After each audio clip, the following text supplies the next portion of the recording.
Лайыш районында рус халкының Каравон фольклор бәйрәме булды. Аның мотор мизгелләре турында киләсе репортажда.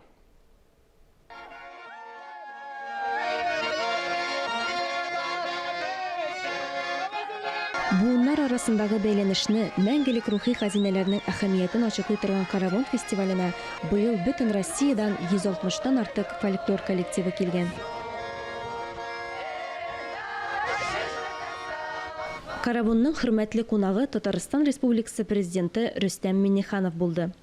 Кто бы то ни был по национальности, сегодня вот эта традиция, эта культура, и нам очень важно, очень бережно надо относиться к нашей истории, к нашим традициям. Никольскийга шулай Валдай дискуссия клубының Үзәк Азия конференциясында катнашучылар һәм башка кунаклар килде.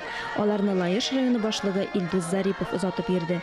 Алай гына да түгел, район башлыгы мәйдан уртасында бию осталыгын да күрсәтте. Оештыручылар бәйрәм кунаклары өчен рус халык уеннары, рус хәрби сәнгатенең традицион төрләре, остаханәләр һәм мәдәният әһелләре катнашында күңел ачу программасы әзерләнгән иде. Лайыш районының Никольский авылында бәйрәмнең инде 300 елдан артык тарихы бар һәм ул авылның төп бәйрәме могҗизалар тудыручы Николай көненә, Никола Вишнега багышланган.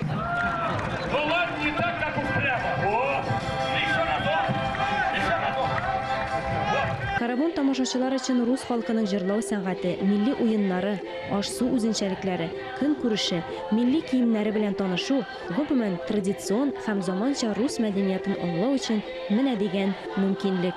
Алия Галиуллина, Ринат Сахибгараев, Татарстан яңалыклары.